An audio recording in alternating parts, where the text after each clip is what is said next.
As some of you might have noticed, I haven't been posting any videos for the last couple of months. There are lots of reasons behind this, and I've made a video about why I quit YouTube momentarily. There's obviously life commitments and personal reasons and a whole load of things related to YouTube, like editing. I hate editing.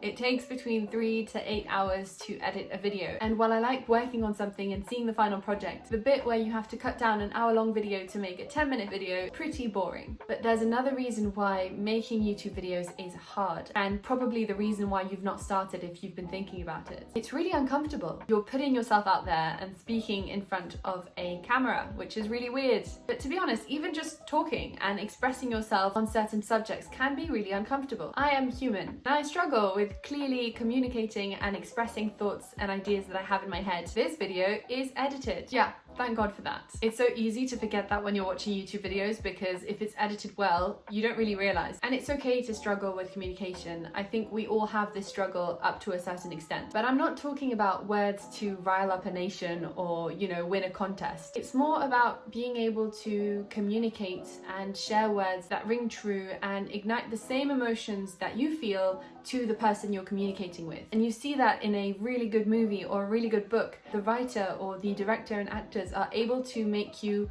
feel something by communicating a certain idea. There are multiple reasons why I think we humans are bad at this now, or at least we could do better. We place less importance and have forgotten the art of speech. I don't think it's valued as much anymore. We try not to talk about topics that really matter, the deep topics, because it can get messy and uncomfortable and maybe even offensive. And that's why we're happy to settle on safe topics like the weather. And in the society we live in, with already the amount of offense and hate and division, I understand why we avoid talking about these important things. But the problem is that we lose deep connections. You might have had this experience of meeting someone and deeply connecting with them, cutting through the small talk and actually having meaningful conversations where you talk about concepts and ideas that actually matter to you. It might seem a bit weird to start a YouTube channel to be able to learn to communicate better, but in my mind, it makes sense, because if I don't practice the skill of translating what's into my head into words,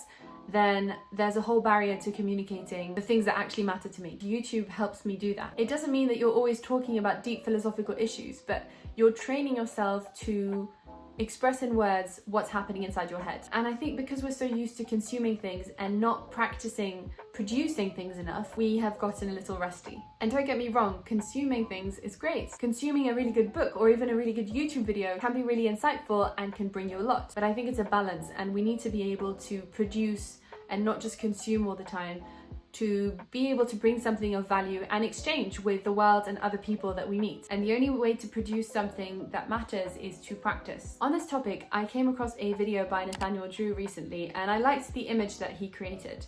We're all little islands, and the way that you create deep connections with people is by building bridges between these islands. And these bridges can be many things. It can be a difficult experience that you live through together. It can be sharing a passion or a common goal.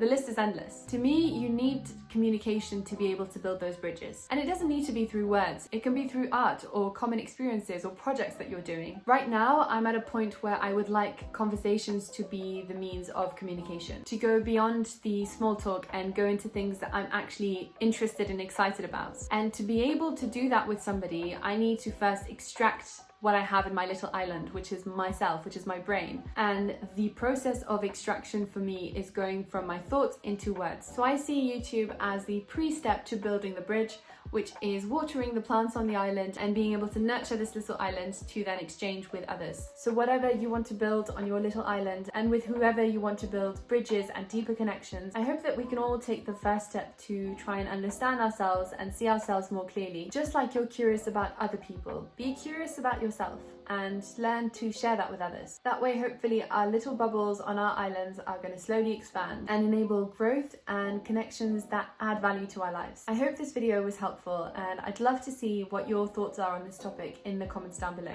I hope you have a wonderful day, and I will see you in the next video. Bye!